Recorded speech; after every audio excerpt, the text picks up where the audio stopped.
Yeah, rivals, it's a dangerous guy because it's a boxing. One punch, go home. This is dangerous, man. I know, but. Number one and number two in these defenses. Yeah. Fury perceived number one. AJ at the time one. Dubois number two. He's taken like, all right, who's the next in line? Right, I'm fighting him. Yeah. That's the way he's doing it. So therefore, the only way, if anyone is to beat him, is by knockout. And this isn't Floyd Mayweather boxing at 147 pounds and probably being in the ring at 155, maybe something like that. This is Oleksandr Usyk. Oleksandr Usyk took a bold shot at Floyd Mayweather during a live interview, claiming he's faced far tougher opponents throughout his entire career and still came out on top. He didn't stop there. Usyk even said he has better legs than Floyd, even at this stage. It wasn't just playful. It was a clear jab at Mayweather's conditioning and legacy, suggesting Floyd's built on flash, while Usyk's built on real wars. Daddy, don't be afraid. Good evening, hope you're enjoying our Monday night football coverage. Oleksandr Usyk, not a bad striker in his time. Thierry and Jamie are in studio. If you were fighting Thierry Henry, how would you get inside of his head?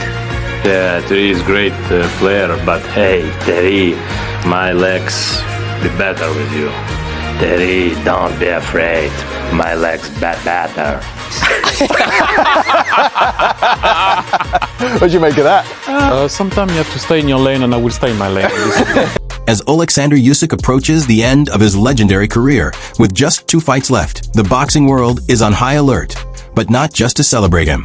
The real buzz? Who he'll face next, and whether his final opponents are truly worthy. Some fans argue the hype is bigger than the matchups themselves, and unless Usyk goes out with a real challenge, his farewell could feel more like a victory lap than a test. From Usyk that he's got 2 more fights in the bag at this point, that you reckon, yeah? I interviewed him before. I sat down with him and had a chat with him before the Dubois fight, and yeah, he was just like, I've got 2 fights left. So he's never fought in the Ukraine, he's never fought in his home country, or defended his title, I should say, so that's got to be on his wish list. I would imagine so, but with what's going on in this country, it's just a disgrace. It's still going on.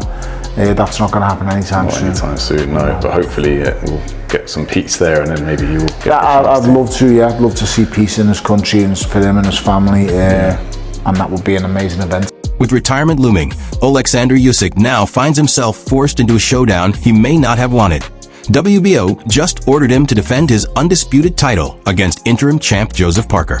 While some see it as a fitting test, others question whether Parker truly deserves the shot or is just benefiting from timing and politics. Sure, Parker beat Wilder and Bacall, but does that really put him on Usyk's level, even with legends like Lennox Lewis backing it? Some fans feel this might be more about business than legacy.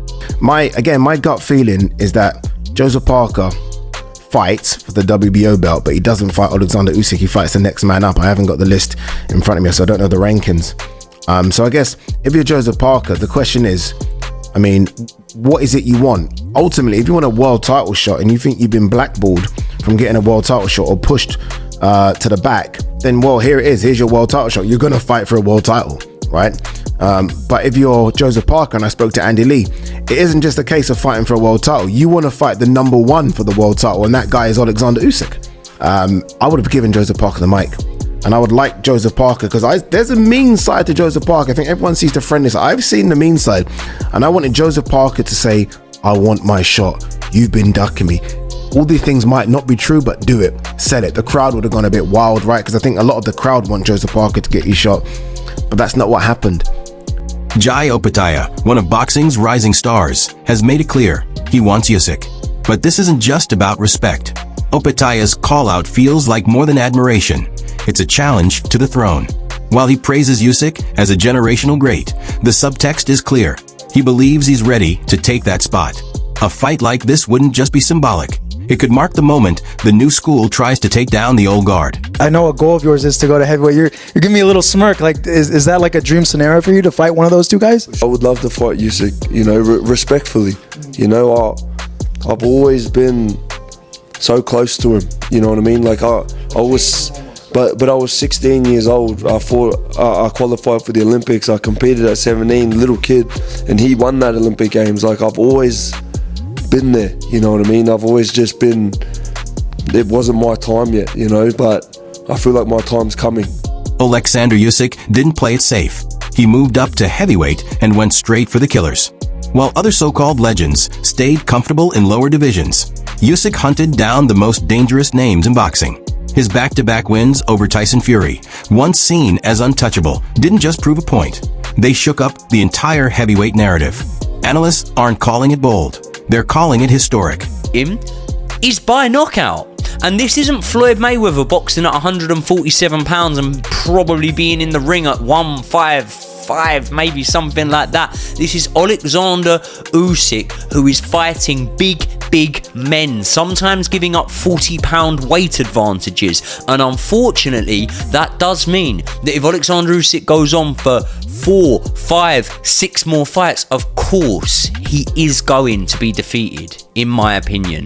But I would love that to not be the case. I would love it to not be the case. What I would love to be the case right now, as a boxing fan, is Oleksandr Usyk to walk off into the sunset. I think he's proven everything that he could possibly prove. And there's been debates, and especially I remember after the first few Joshua fights, there were debates over sort of Oleksandr Usyk's status compared to Evander Holyfield. What sets Usyk apart isn't just the 0 on his record.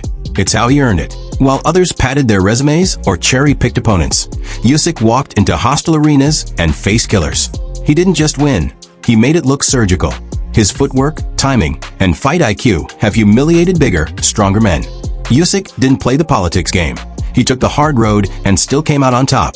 In an era where most fighters talk legacy, Usyk actually built one, and did it on his own terms. It's over sort of Oleksandr Usyk's status compared to Evander Holyfield. Listen, that argument, a lot of people wanted to rubbish that at first. That argument is a real argument that can be made now, because when you look at what Oleksandr Usyk's done, remember Evander Holyfield was in a cruiserweight division that I'm not going to say was in its infancy, but it wasn't, it wasn't the cruiserweight division that Oleksandr Usyk was in. The cruiserweight division that Oleksandr Usyk was in, I believe, was a more stacked, more competitive cruiserweight division. And the way Usyk left that division, he left it by cleaning it out. The World Boxing Super Series tournament was something that actually got the best fighting the best and got the best names coming into it and entering, and we weren't really seeing that at the time. Love him or hate him, Usyk's journey has flipped the heavyweight script. No excuses, no shortcuts, just greatness earned the hard way. He proved that legacy isn't about hype, it's about heart. While others talk, Usyk delivered, every time under pressure. If you respect real warriors in boxing, don't forget to like, comment, and subscribe for more hard-hitting breakdowns.